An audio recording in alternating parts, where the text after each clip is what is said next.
Hello, this is A Course in Miracles, Palm Beach Study Group. Today we're on Chapter 10, Section 4, The End of Sickness, on page 187 in the text.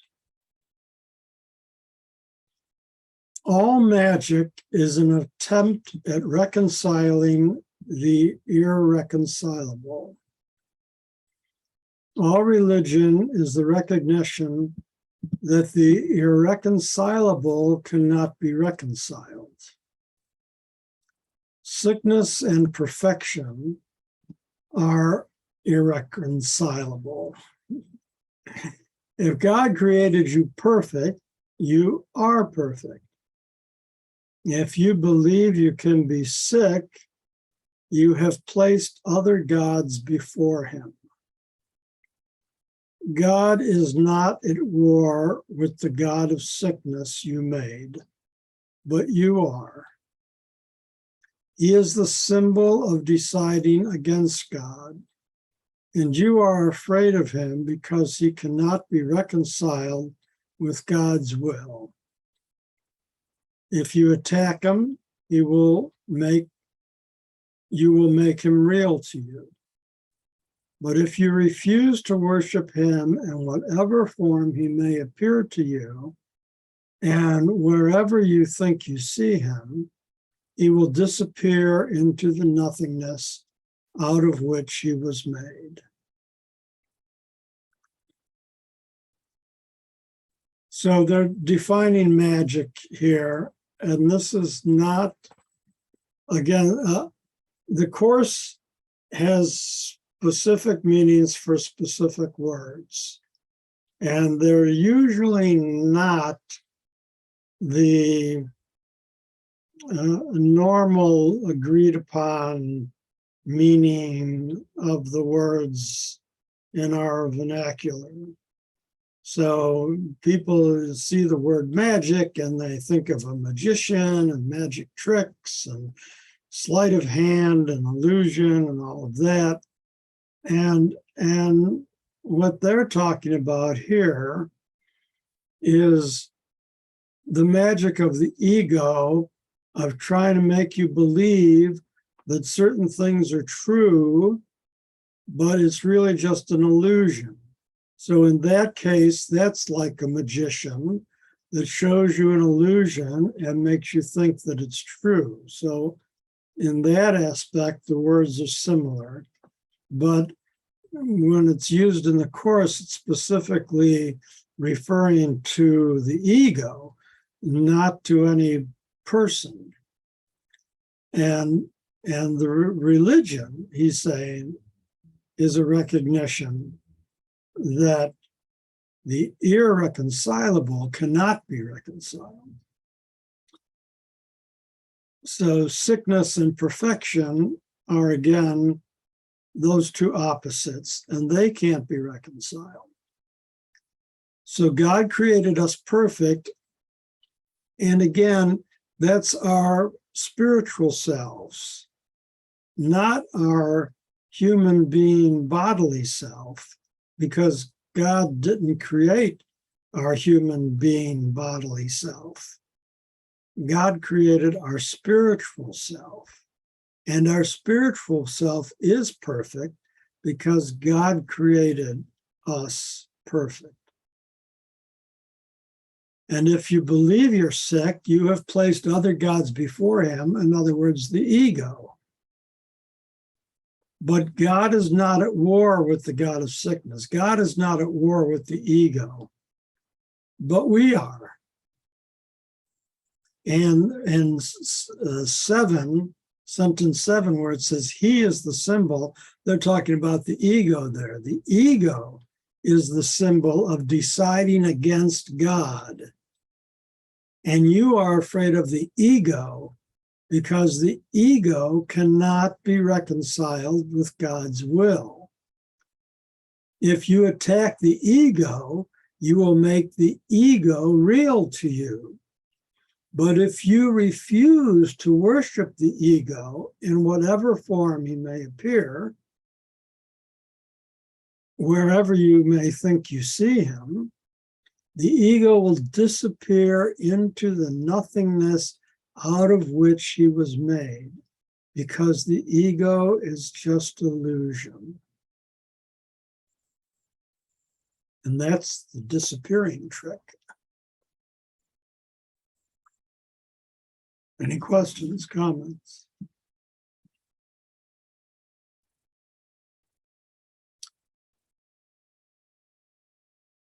Are you speaking?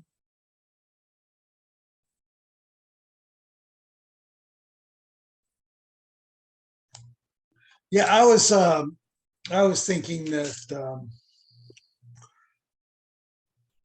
almost like you were making uh, sickness into a god and you're worshiping it, Mhm.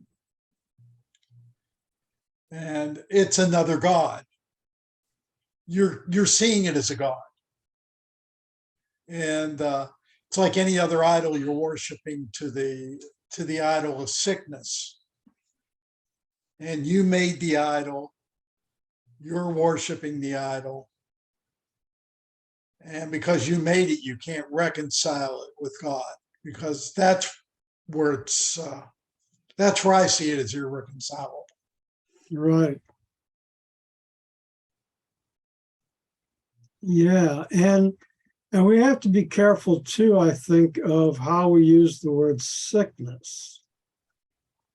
Because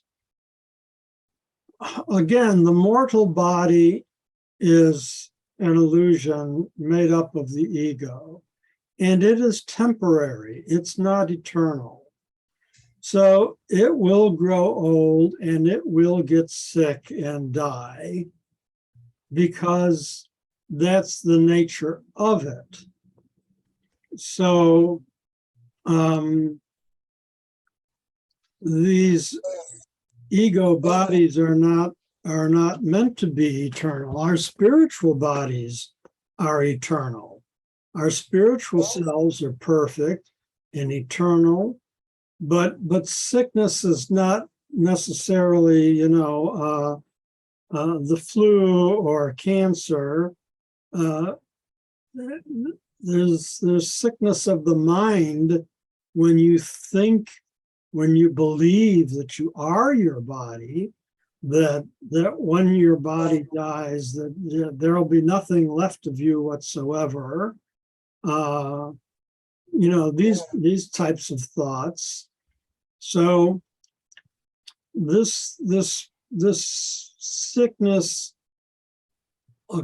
in the Course is probably more closely defined as spiritual sickness, of thinking that you're your body and giving into all of the ego thinking. Yeah, I think of separation as the sickness. Yes, that's a very good observation. And you can't really worship sickness as a god unless you're separate. It's the Yeah. only way you'll believe it. So I think when it goes back to all religion is the recognition that the irreconcilable cannot be reconciled, it's because it's faith. Mm-hmm. You can't reconcile faith, Right. and so that's what religion is. You have to have faith in religion, and that's why it's Well, the books. I have a problem with that word too, because again, a lot of religions are ego dogma that talk about the devil and sin and all of that, which is and that they're fear-based and what have you. And I don't think the Course is using the word religion to refer to that either. So you have No, to. I think it's more like when the Old Testament talks about fear of God and awe of God when you're able to see when it's the power of God. You see God as one, not as anything concerned with the ego. I Right. mean, God is one. That's the faith. Everything is one. Everything is God. It's all one. I mean, that's what I think of as faith. Not. Right. I know they misuse the word faith. I mean, it's a very misused word. Yeah, that's one of the problems with our language is that, it's there's too many different definitions and interpretations of words, and so that's why I try to be very careful in going through this course and trying to explain how I think the course is defining the word, and there's no guarantee that I'm right either, but I'm hoping I'm right in what I'm relating from my studies of the course. And if I'm not sure, I usually say so. But anyway, let's go on to paragraph 2. We got a lot more words in here that we can pick over. Reality, that's the first word.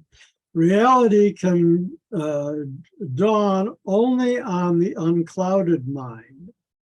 It is always there to be accepted, but its acceptance depends on your willingness to have it. To know reality must involve the willingness to judge unreality for what it is. To overlook nothingness is merely to judge it correctly. And because of your ability to evaluate it truly, to let it go. Knowledge cannot dawn on a mind full of illusions, because truth and illusions are irreconcilable. Truth is whole and cannot be known by part of a mind. So again, reality is spirit, and spirit can dawn only on an unclouded mind, a mind not steeped in ego. And we have to be willing to accept that, to accept the spirit. We need to be willing to judge unreality, ego, for what it is, to overlook nothingness, overlook ego. To overlook it is merely to judge it correctly. In other words, if you overlook ego, that's true judgment, because it's an illusion, it doesn't exist, and so we shouldn't be looking at it, we should overlook it. We don't want to evaluate it as true because it's not. So knowledge, again, that's a key word for spirit, cannot dawn on a mind full of illusions, which means ego, because truth and illusions are irreconcilable. The spirit and the ego are irreconcilable. So truth, spirit is wholeness and cannot be known by part of a mind, because the ego is only part of a mind. The sonship cannot be perceived as partly sick, because to perceive it that way is not to perceive it at all. If the sonship is one, it is one in all respects. Oneness cannot be divided. If you perceive other gods, your mind is split, and you will not be able to limit the split, because it is the sign that you have removed part of your mind from God's will. This means it is out of control. To be out of control is to be out of reason. And then the mind does become unreasonable. By defining the mind wrongly, you perceive it as functioning wrongly. So again, there's only one of us. We're one with each other and one with our Father. And if we have a split mind, that means that part of us is recognizing ego, and they can't coexist. And to be out of control is to be out of reason, to be out of spirit.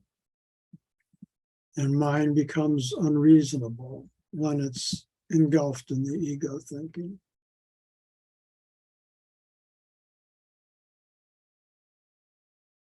Any questions, comments?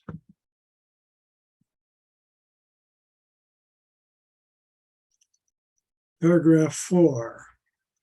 God's laws will keep your mind at peace because peace is his will, and his laws are established to uphold it. His are the laws of freedom, but yours are the laws of bondage. Since freedom and bondage are irreconcilable, their laws cannot be understood together. The laws of God work only for your good, and there are no other laws beside his. Everything else is merely lawless and therefore chaotic. Yet God himself has protected everything he created by his laws. Everything that is not under them does not exist. Laws of chaos is a meaningless term. Creation is perfectly lawful, and the chaotic is without meaning because it is without God. You have given your peace to the gods you made, but they are not there to take it from you, and you cannot give it to them.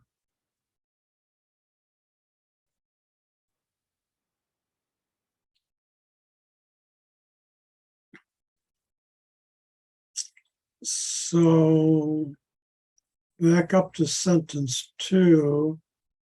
His, God's spirits are the laws of freedom, but yours, well, that's egos.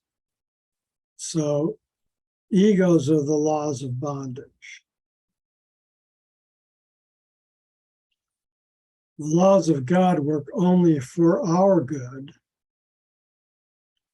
And there really are no other laws besides his, the spiritual laws. Everything else is just lawless and chaotic, and that's the ego. So in reality, we're protected by God's spiritual laws, and only by acknowledging ego and operating in ego's laws of chaos, do we relinquish our peace. True peace of mind is found within us when we look to the Spirit, and it is there. Any questions, comments?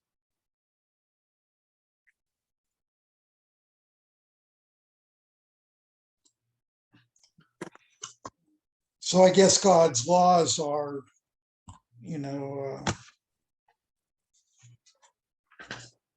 love, I guess.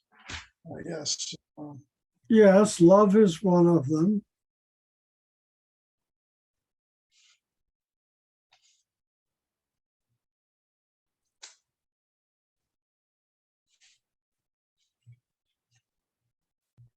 God's laws are, well, some of them anyway, love, peace, truth,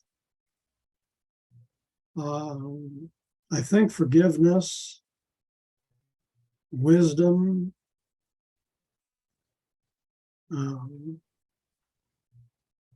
what's ever good and positive, and God's laws are always whatever is the best for the whole, because there's only one of us. So if everyone doesn't benefit, then it's not good for the whole. And God's laws always seek that perfection of being good for the whole. I suppose if we're in ego and thinking, they'd be incomprehensible, I would think.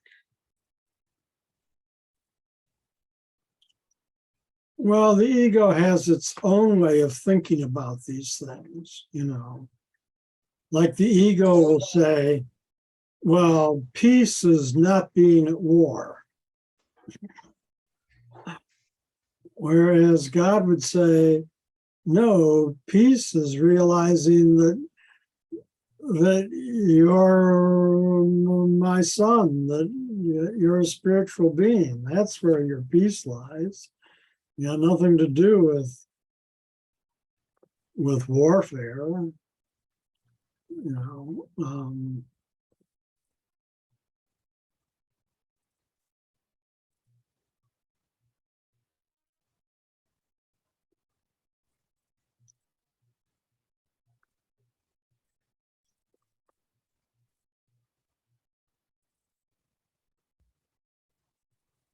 Any other thoughts?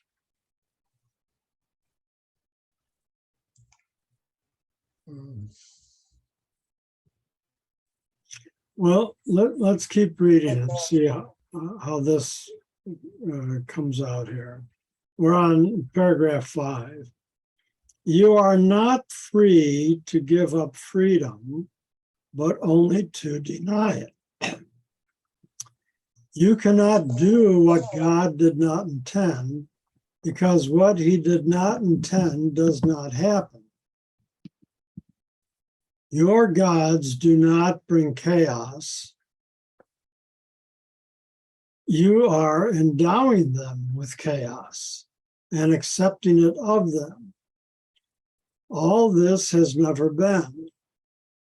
Nothing but the laws of God has ever been, and nothing but his will ever be. You were created through his laws and by his will, and the manner of your creation established you a creator. What you have made is so unworthy of you that you could hardly want it, if you were willing to see it as it is. You will see nothing at all, and your vision will automatically look beyond it to what is in you and all around you. Reality cannot break through the obstructions you interpose, but it will envelop you completely when you let them go. It's with paragraphs like this that we need to understand that originally the course was a conversation that Jesus was having with Helen Schuckman, who transcribed in her own shorthand what he was saying to her. And that eventually became A Course in Miracles. So a lot of this, the wording, because of the you this and you that and you that, he was talking directly to Helen. And so that's kind of like the language of it. And well, that is the language of it. So we have to understand that, because some people may say, well, I'm doing better now. This doesn't really apply to me. I don't think that way anymore. But he keeps saying you. So that's why I like to reinterpret it and say, okay, so you, which is a generic you in this case, everyone is not free to give up freedom, but they can only deny it. They can't give it up because in reality, we're spiritual beings. And so we have been endowed with complete freedom by our Father Creator. Now, we can deny that by ego thinking, but we can't give it up. We can't lose it, in other words. You cannot do what God did not intend. Our spiritual selves do follow the will of God. It's our ego selves that fight against God's will. Your gods do not bring chaos. Your ego is your gods. They don't bring chaos. You're endowing them with chaos. You're allowing them. You're allowing the ego to bring chaos because you're accepting the ego. If you are, that's a better way of putting it. If you are accepting the ego, then you're accepting the chaos and you are endowing the ego with that. Don't think it comes from God. Because ourselves, number 6, you were created, your spiritual self was created through his laws and by his will. And because we were created by him and we are his son, we have the power of creation. However, we, generically, the Son of God, miscreated when we created the ego.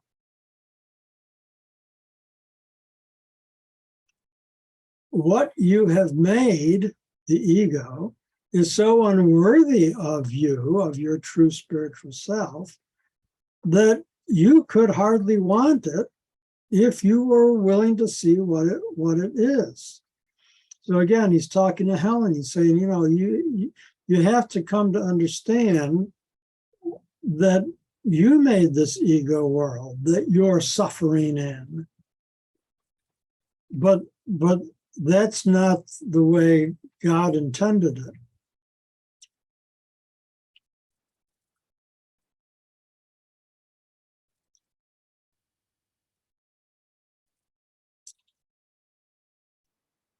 Do you have a comment? Well, when I read this, I can't say it's universal, but it certainly pertains to anything I can think of.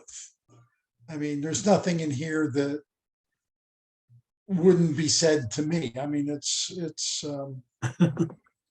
I mean, I don't see where it's like impersonal to me. Okay. But the thing that I see all that, but the line that always catches me is, and it's where you cannot do what God did not intend, because what he did not intend does not happen.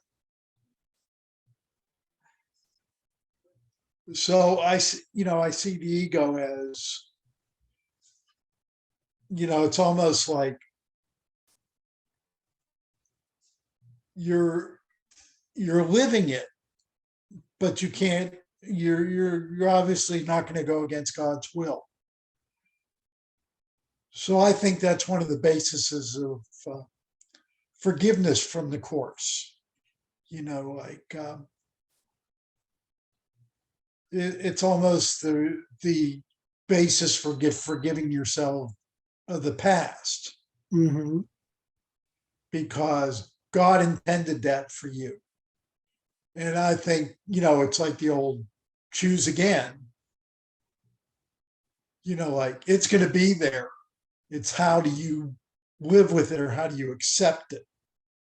And I think that's where the free will comes in, is these things are going to happen. It's just like Job or something, this stuff's going to happen. And it's like, how do you accept it? Or how do you fight it? Or, that's where the basis for the peace is, and the forgiveness is in, because it's going to, the thing is, I won't do it again, or something like that. But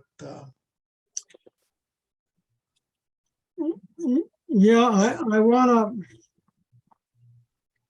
I want to say here, if you look at sentence 2, when it says you cannot do, they're talking about your true self. Your spiritual self, who is your true you, cannot do what God did not intend. Because what he did, what God did not intend, does not happen. And that refers to the fact that the ego that we created is a magic trick. It's an illusion. It's a dream. From God's point of view, it does not exist. These human bodies do not exist from God's point of view. When God looks at us, he only sees our spiritual self as he created us. He doesn't see the ego world that we are dreaming in our minds.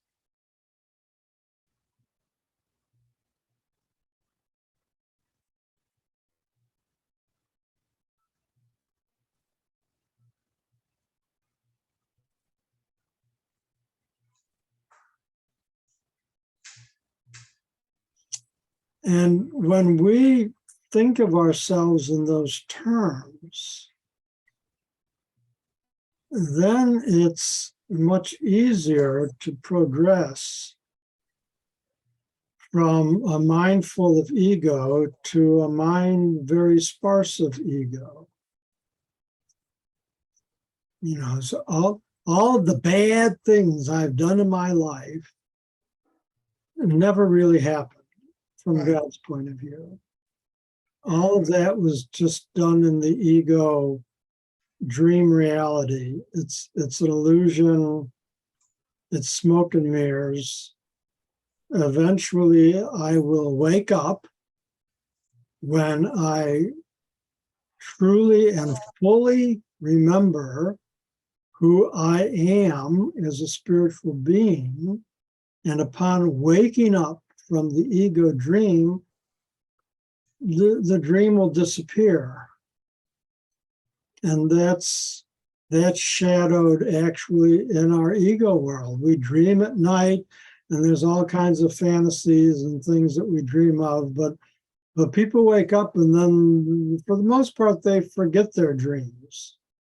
People have to actually work at remembering their dreams if they want to, and write them down and what have you, because it didn't really exist. It was just a dream.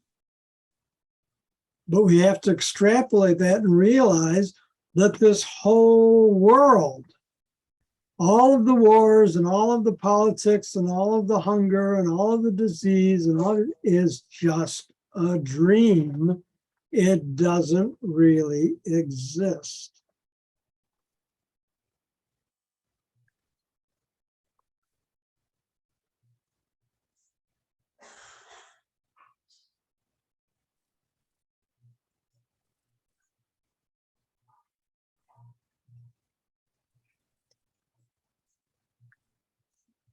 Sentence 10 said, reality, and that spiritual reality, cannot break through the obstructions you interpose, the ego, but it will envelop you completely when you let them go. When you let the ego thinking go, then the spiritual reality is right there, ready to envelop you completely.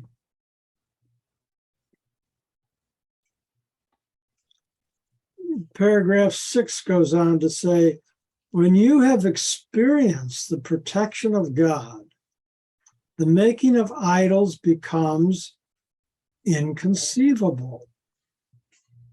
There are no strange images in the mind of God, and what is not in his mind cannot be in yours, because you are of one mind, and that mind belongs to him. It is yours because it belongs to him. For to him, ownership is sharing. And if it is so for him, it is so for you. His definitions are his laws, for by them he established the universe as what it is.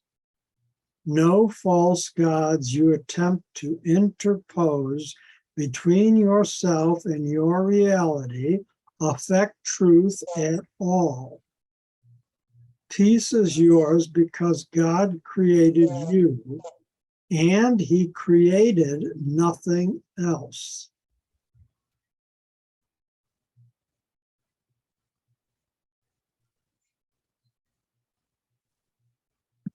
The miracle is the act of a Son of God who has laid aside all false gods and calls on his brothers to do likewise.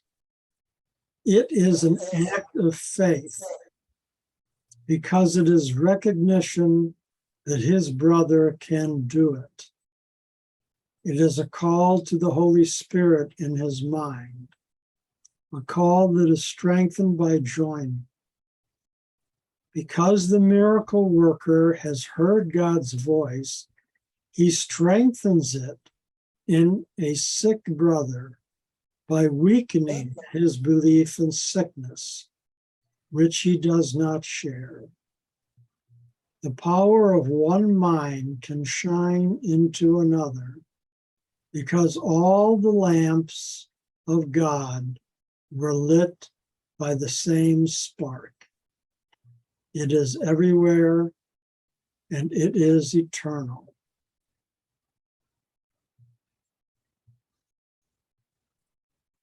So this is A Course in Miracles, and we're being told right here. The miracle is the act of a Son of God who has laid aside all false gods and calls to his brothers to do likewise. And that is precisely what Jesus did.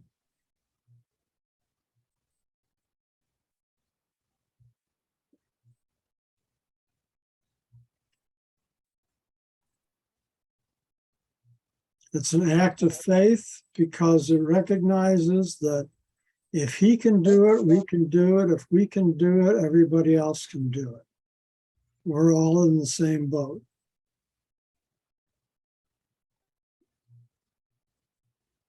The miracle is a call to the Holy Spirit in everybody's mind. A call that is strengthened by joining. When we join as like minds, we strengthen that. One person realizes it, then two, then three, then four, and it grows exponentially. The miracle worker has heard God's voice, and that's who we need to be, the miracle workers. And we strengthen it in a sick brother and somebody who's steeped in the ego by weakening his belief in sickness, by weakening his belief in ego. The power of one mind can shine into another because all the lamps of God were lit by the same spark. Sometimes the Course gets very metaphorical. And this is one of them. All the lamps of God were lit by the same spark. It is everywhere, and it is eternal.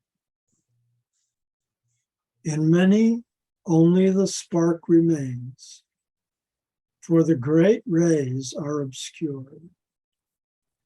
Yet God has kept the spark alive, so that the rays can never be completely forgotten.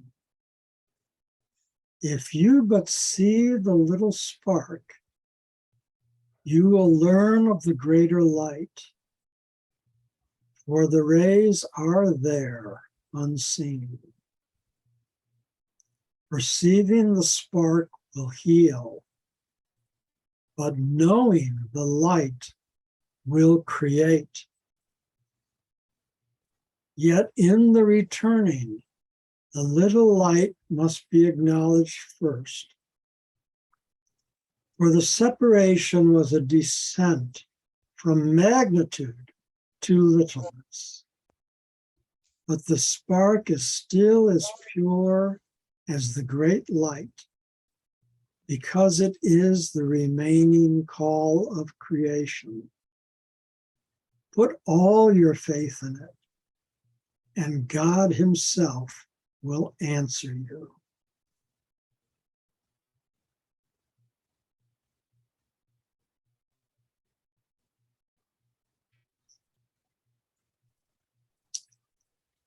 Thus ends the reading for today.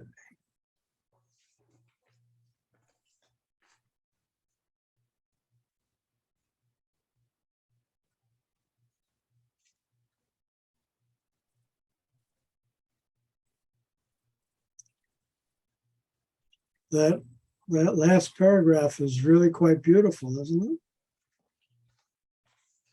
Yes, it was.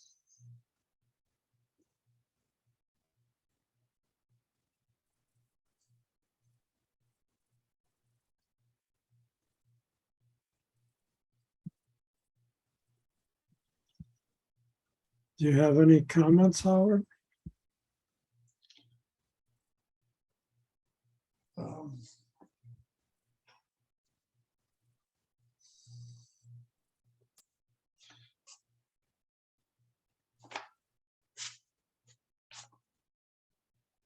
Well,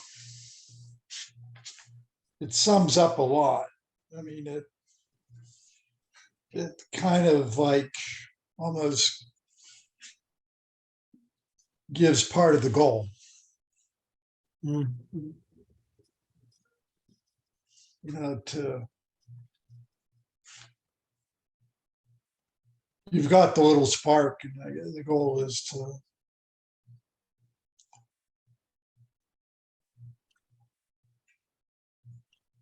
We all have try and that, we all have that little spark. We just need to fan the fire a little bit and get it burning.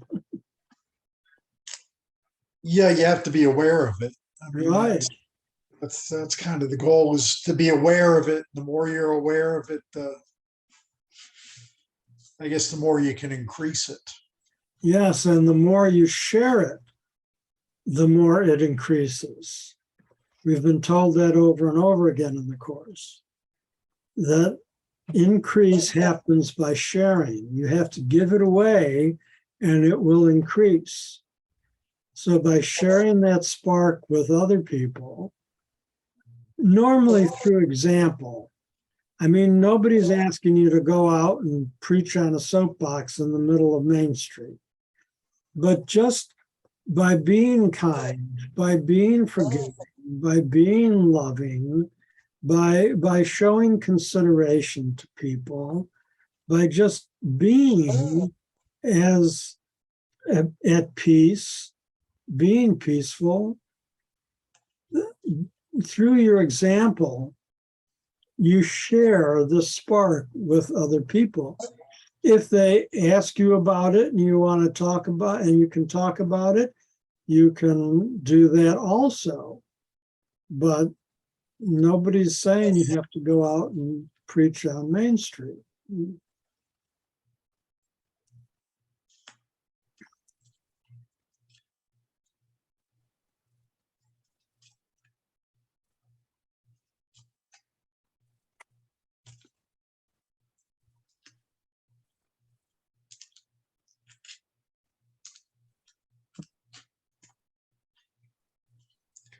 Plus you have to try and cultivate it within yourself also.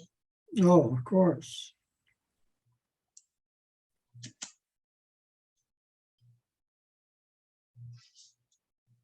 Yes, and every day gives us opportunities to do that.